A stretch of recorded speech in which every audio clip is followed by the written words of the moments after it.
Om Shanti. Question था कि योग क्या है, योग क्यों और कैसे किया जाता है। तो योग का अर्थ ही है कनेक्टिविटी।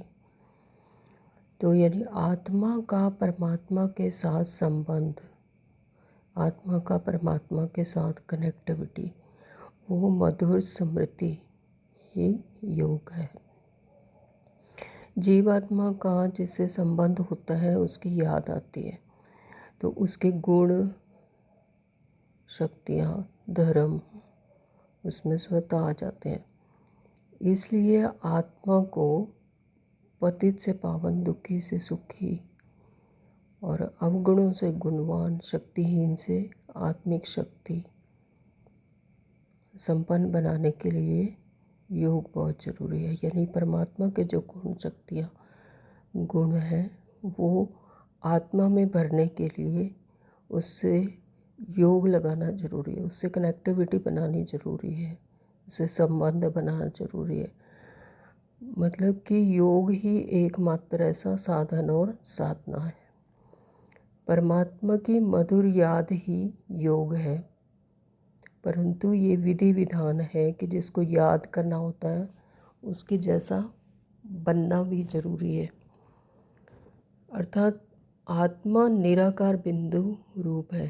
अब हमें पता है कि परमात्मा बिंदु स्वरूप निराकार है, तो उसको याद करने के लिए आत्मा को भी अपने आत्मिक वास्तविक रूप में आना पड़ेगा, तब वो उससे कनेक्टिविटी जुड़ेगी। अगर हम स्थूल में भी दोस्ती करते हैं तो वो हमारे जैसा ही होना चाहिए। तो उसी तरह आत्मा, जब परमात्मा बिंदु रूप है तो आत्मा भी बिंदु रूप है, तो उनकी कनेक्टिविटी बिंदु रूप में ही हो सकती है। अर्थात बिंदु रूप में स्थित होकर आत्मा परमात्मा को यथार्थ रीति से याद कर सकेगी। इसके बाद जितनी भी याद है वो नंबरवार होगी, यानी उनकी प्राप्ति भी नंबरवार होगी। परमात्मा को याद करने से क्या होता है कि सतो प्रधान बन जाते हैं। अभी तमो प्रधान बने हुए हैं, तो 5 विकार हैं वो ख़त्म होते हैं। ये अगर परमात्मा की याद रहेगी तो उससे परमात्मा से हमें शक्तियाँ मिलती हैं, और जो परमात्मा में शक्ति, गुण है वो सब आत्मा के अंदर भरती जाती हैं, और उसी तरह से हमारी जो आत्मा की वास्तविक शक्ति है वो जागृत होती है और आत्मा सतो प्रधान बन जाती है। क्योंकि आत्मा जो है वो परमात्मा का ही अंश है, तो दोनों ही सब गुणों और शक्तियों से भरे हुए हैं। तो जब आत्मा अपनी वास्तविक स्वरूप को भूल जाती है, विस्मृत हो जाती है, तो वो अपनी शक्तियों को खो देती है धीरे धीरे। जैसे चीज़, कोई भी स्थूल वस्तु भी है, धीरे धीरे नई होती है, फिर पुरानी होती जाती है। ये एक प्रक्रिया है। तो ऐसे ही आत्मा भी अपनी शक्तियाँ खो देती है जब उसको विस्मृति हो जाती है अपने वास्तविक गुण की, तो वो घटती जाती है। उसके शक्तियाँ, गुण, जो वास्तविक गुण है उसके, उस पवित्रता, वो सब घटती जाती है। असल में तो परमात्मा भी एक आत्मा है, लेकिन वो परम आत्मा है।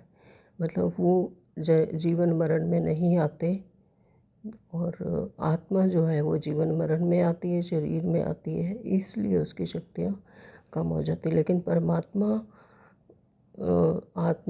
परमात्मा की कोई गुण शक्तियाँ कम नहीं होती, क्योंकि वो शरीर में नहीं आते, जन्म मरण में नहीं आते। इस संबंध में एक बाबा ने अनेक बार कहा कि रानी के गले का हार भी का उदाहरण देते हैं कि शांति आत्मा के अंदर ही है, परंतु विस्मृत होने के कारण वह बाहर ढूंढती रहती है। जैसे हिरण का भी उदाहरण देते हैं कि मृग के अंदर ही कस्तूरी है, लेकिन वो उसे ढूंढता बाहर है। तो ऐसे ही आत्मा भी शांति को बाहर ढूंढती है, लेकिन जैसे ही परमात्मा उसे स्मृति दिलाते हैं, दोबारा से अनुभव करते हैं आत्मा, तो उसे अपनी शक्तियाँ याद आ जाती हैं। हनुमान के विषय में भी ऐसे ही धारणा है कि जब उनकी शक्ति की याद दिलाई जाती थी तो वह असंभव से असंभव कार्य को भी संभव कर दिखाते थे। तो इसी तरह बाप ने ब्रह्मा बाबा में प्रवेश करके हम आत्माओं को ज्ञान दिया और अपनी आत्मिक स्मृति के वास्तविक स्वरूप का याद दिलाई। तो योग बल से आत्मा को जब अपने वास्तविक स्वरूप की याद आई, स्मृति आई, तो वह सर्वशक्तिमान है और उसकी शक्ति कहीं चली नहीं जाती, बल्कि उसके अंदर ही निहित है। जैसे ही उसे याद आता है तो वो शक्तियाँ अपने आप ही इमर्ज हो जाती हैं। ओम शांति। Thank you Baba.